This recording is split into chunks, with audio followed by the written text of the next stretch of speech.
Peace process है अफगानिस्तान का, उसकी मुआवनत में पाकिस्तान ने कोई कसर नहीं उठा रखी। मगर इसके साथ साथ इस बात को भी समझ लेना होगा, हम इस पूरे प्रोसेस के जामिन हरगिज नहीं, और हमने तमाम जरूरी सेफगार्ड्स जो कि हमें अपने मुल्क की सिक्योरिटी और स्टेबिलिटी के लिए लेने हैं वो ले रखे हैं।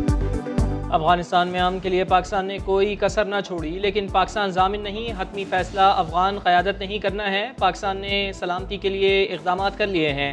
पाक फ़िज़ाइया से मुताल्लिक़ अफगान नायब सदर के इल्ज़ामात बेबुनियाद हैं। DGISPR major general Babar Iftikhar का इंटरव्यू। कहा, अफगानिस्तान में हालात ख़राब हुए तो पाकिस्तान में दहशत गर्दों के स्लीपर सेल्स दोबारा फ़ाल हो सकते हैं। हमने दहशत गर्दी के खिलाफ तवील और सबराजमा जंग लड़ी है, अपनी कुर्बानियों को किसी सूरत ज़ाया नहीं होने देंगे।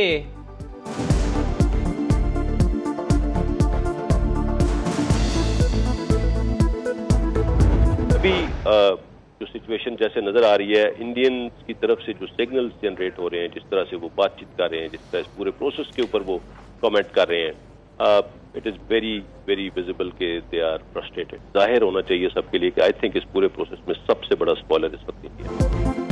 अफगानिस्तान में भारत की अरबों डॉलर की सरमायाकारी डूब रही है। भारत फ्रस्ट्रेशन का शिकार है।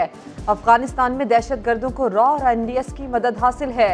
अफगानिस्तान में अमन से भारत वहां ऑपरेट नहीं कर सकेगा। तर्जुमान पाक फौज मेजर जनरल बाबर इफ्तिखार ने वाजे किया, अफवाज पाकिस्तान मुल्क दुश्मन अनासिर की सरखूबी के लिए हर तरह तैयार हैं।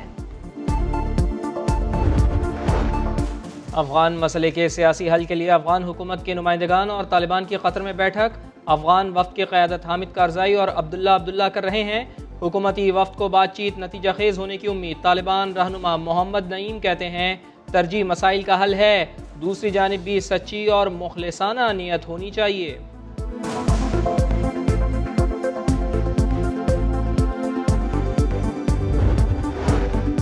चमन में पाक अफगान बॉर्डर बाबे दोस्ती गेट को मुसाफिरों के लिए आर्जी तौर पर खोल दिया गया। सिक्योरिटी हुकाम के मुताबिक सरहद पर तिजारती सरगर्मियां मुअत्तल रहेंगी।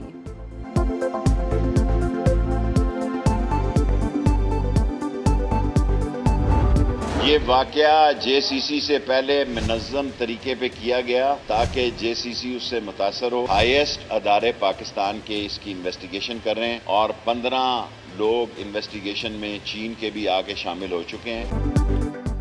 दासू वाकया सोची समझी साजिश था, जिम्मेदारान को इंसाफ के कटहरे में लाया जाएगा। वजीर दाखिला शेख रशीद अहमद का ऐलान। कहा, वजीर आजम की हिदायत पर शाह महमूद कुरैशी चीन जाएंगे।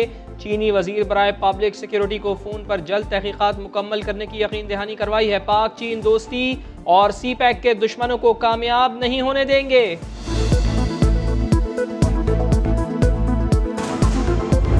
अगर चाइनीज पाकिस्तान आ रहे हैं, इस बात की तहकीकात करने, इन्वेस्टिगेशन करने पाकिस्तान आ रहे हैं कि उनके 10 चाइनीज जो पीछे ब्लास्ट में वफात पा गए हैं, वो ब्लास्ट कैसे हुआ।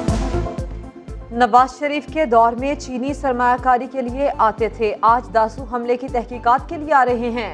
आज़ाद कश्मीर इस्लामपुरा में मरियम नवाज की लफ्जी गोलाबारी। कहा, घात लगाए वोट चोरों को तंबीह करती हूँ, नून लीग को रोकने की कोशिश की तो बहुत बुरा होगा। इमरान खान आज़ाद कश्मीर इसलिए आए हैं कि उन्हें नई ATM मिल गई है।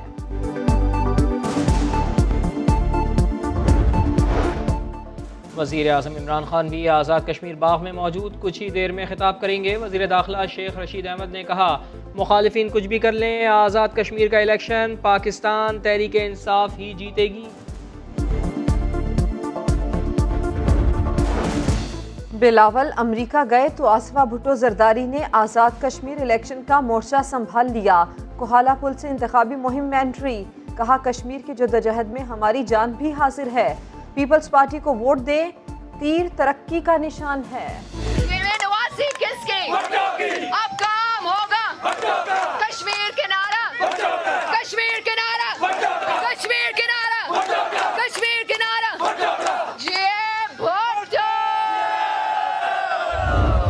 FIR में किसी शख्स का नाम दाखिल होने से ये ज़रूरी नहीं है कि उसको गिरफ्तार किया जाए।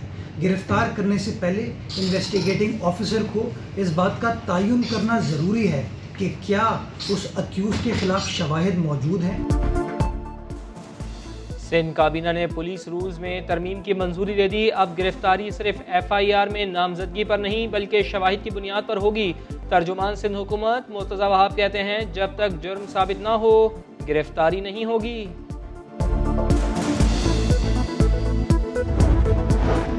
MQM पाकिस्तान ने KMC के अस्पताल महकमा सेहत सिंध को देने की मुखालिफत कर दी। ख्वाजा इजहारुल हसन की MPS के हमरा प्रेस कॉन्फ्रेंस, कहा सिंध हुकूमत पहले अपने अस्पतालों की हालत बेहतर बनाए। सिंध के हुक्मरान सरकारी अस्पतालों में जाना भी पसंद नहीं करते।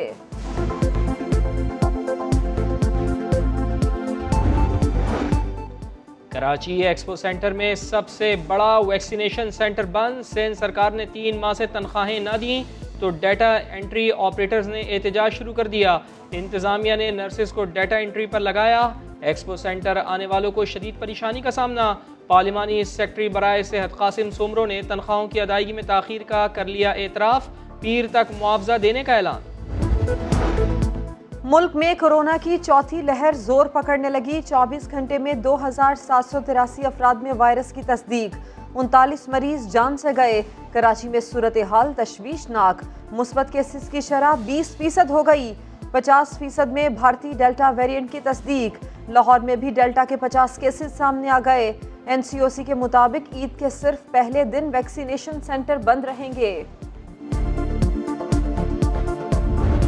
मनासिक हज का आगाज़ कल होगा। सऊदी अरब से 60,000 आज़मीन के काफ़िले मक्का मुकर्रमा पहुँच रहे हैं। इशा के बाद मिना रवाना होंगे। हज का रुकन आज़म वकूफ़ अरफा पीर को होगा। कोरोना SOPs पर सख्ती से अमल किया जाएगा। कुर्बानी के जानवरों की हिफाजत भी मसला बन गई। कराची के इलाके गुलशन इकबाल आबिद टाउन से कुर्बानी के 2 बकरे चोरी हो गए। खूबसूरत बकरों और मुलजिम की तस्वीर सामने आ गई। गुजरावाला में भी मवेशी मंडी से चोर बकरा ले उड़ा। फैसलाबाद में बिफरा हुआ बैल मेडिकल स्टोर में घुस गया। लोग खौफजदा हो गए। मालिकान ने काबू करके बाहर निकाला।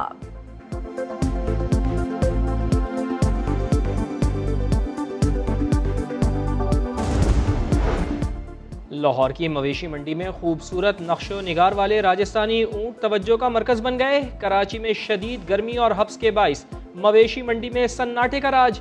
ईद से पहले आखिरी वीकेंड पर भी व्यापारी खरीदारों की राह तक रहे हैं।